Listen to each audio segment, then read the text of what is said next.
যেই রাতে আমি হারুনের ভিডিওটা ছাড়লাম, ওই রাত থেকে আমি আর ঘুমাইতে পারি না। কারণ আমি জানতাম যে এই হারুন এই এবার যদি এটার কোনো পরিবর্তন না হইতো, হারুন আমার পুরো বংশ নির্বংশ করে ফেলত। আমি ঘুমাইতে পারিনি। তো আমরা সবাই তখন মানে একদম চাতক পাখির মতো আ দেশের দিকে তাকিয়ে থাকতাম যে বিএনপি, জামাত কারা কি করবে? মানে আপনাদের ভেতরে তো আমরা কোনো বিভাজন দেখি নাই। হঠাৎ করে এখন আমি যেটা লক্ষ্য করছি যে সবার ভেতরে না।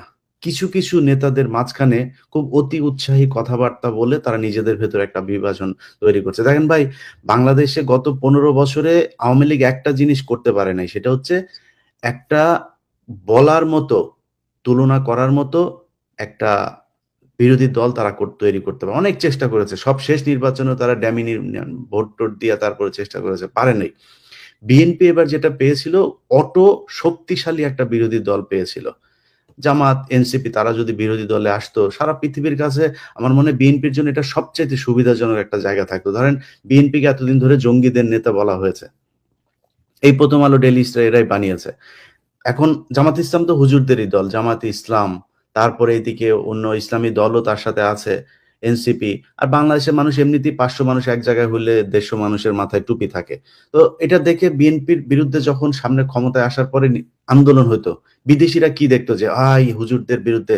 আর হরতাল, মিটিং, মিছিল এইসব হলে মারামারি হইতো, পুলিশও একটু মারতো। আ ইয়েরা দেখতো যে ওকে ঠিক আছে, বিএনপি ইসলামী দলের বিরুদ্ধে অবস্থান নিয়েছে। সো ওই ট্যাবলেট আর বিক্রি করা যেত না যে একমাত্র আওয়ামী লীগই হচ্ছে গিয়ে ইসলাম বিরোধী দল বা এরা ইসলামের যারা কথা বলে তাদেরকে পেটায়। এই ন্যারেটিভ আর বাংলাদেশের কেউ তৈরি করতে পারতো না। বিদেশীদের কথা বলছি। সো সেই পয়েন্ট থেকে বিএনপি একটা শক্তিশালী বিরোধী দল পেয়েছিল এবং সেই দল দিয়ে আমার মনে হয় তারা একটা নির্বাচন করতে পারতো। না যদি ভালো না করতো ৫ বছর পরে তারা বিরোধী দলে আসতো। সমস্যা কি? বিরোধী দলে তো এই দেশে অনেকেই ছিল। কোন সমস্যা হয়নি তো। যখন ফ্যাসিজম এই দেশে মাথাচাড়া দিয়ে উঠল, তখন হচ্ছে গিয়ে মানুষকে গুম হইতে হয়, খুন হইতে হয়, মানুষ কথা বলতে পারে না, আ ঘর থেকে ঘরে ঘুমাইতে পারে না। যেগুলো হয়েছে আমরা দেখেছি। এখন সেই জায়গার চাইতে আমার মনে হয় ভালো জায়গায় আছে। আমি যদি কাউকে জিজ্ঞেস করি, আপনারা ২ জন আমার সাথে আছেন। আ কনক ভাই কালকে ফোন দিলাম। কনক ভাই বলছিল, "ইলিয়াস খুব খারাপ অবস্থা। এই গত মাসে খুব টেনে-টুনে ঘর ভাড়া দিয়েছে।" এ আমাদের এখনো ক্রাইসিস আছে। আমরা অনেক সমস্যার ভেতরে আছি। আমি আমার ২ ছেলেকে নিয়ে কালকে বাজারে গিয়েছি। মানে টার্গেটে গিয়েছি। যাওয়ার পরে আমার বড় ছেলে আমাকে জিজ্ঞেস করছে যে, সে একটা খেলনা কিনেছে।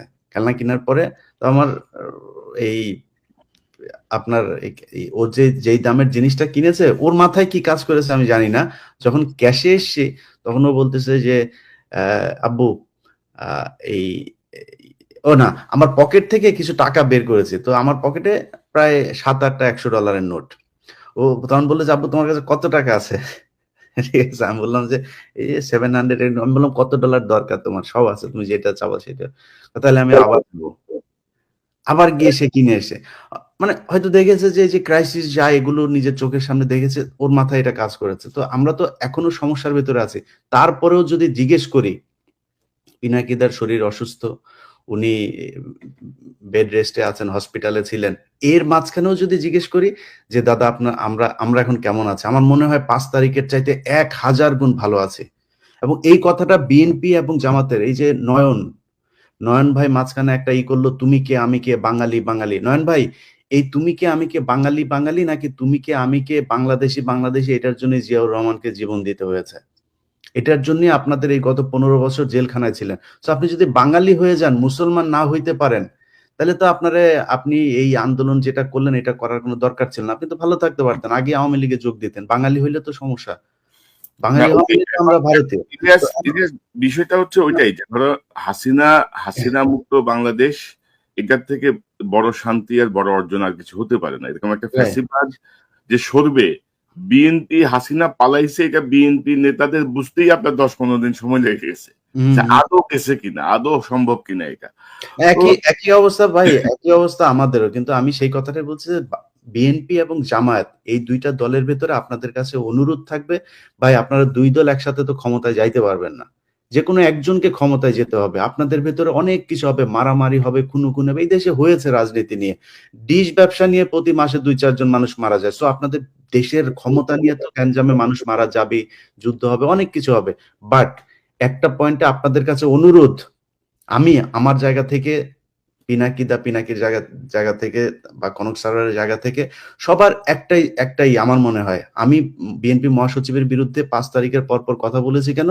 আপনার বুকের ভেতর চিন করে শেখ মুজিবের জন্য, এই জন্য। অতএব আওয়ামী লীগ এবং ইন্ডিয়ার জায়গাতে যদি আপনারা টাচ না করেন, অন্য যা বিষয় নিয়ে আপনারা সারাদিন বিরোধ করেন, একবার আপনারা আসবেন, একবার ওরা আসবে, বা এইভাবে চালান, তারপরেও ভালো থাকবেন। এখন কিন্তু কেউই ক্ষমতা নাই, বিএনপিও নাই ক্ষমতায়, আর জামাতও নাই, সো তারপরেও ভালো আছেন, অন্তত এইটুক ভালো থাকবেন, ঘরে ঘুমাইতে পারবেন, পুলিশ আপনার বাসায় যায় না, এখন গুম হওয়ার ভয় নাই, শেখ হাসিনার মতো তুলে নিয়ে যাবে না যে কোনো সময়। সো এই জায়গাগুলো অন্তত আল্লাহর কাছে শুকরিয়া করেন। এবং দুইটা দলই আপনাদের কাছে অনুরোধ, এই কাদা ছুড়াছুড়ি, এবং এনসিপি কেও বলবো যে কেউ কারোর বিরুদ্ধে কাদা ছুড়াছুড়ি বাদ দিয়ে একটা পয়েন্টে আসেন, ভোট হবে এই দেশে, ভোট নিয়ে কোনো ভয় নেই, ভোট হইতেই হবে। সো প্রস্তুতি নেন, ভোটে আপনাকে মানুষ ভোট দিবে, ভোট হবে কি হবে না এটা নিয়ে চিন্তা ভাবনা করার দরকার নেই।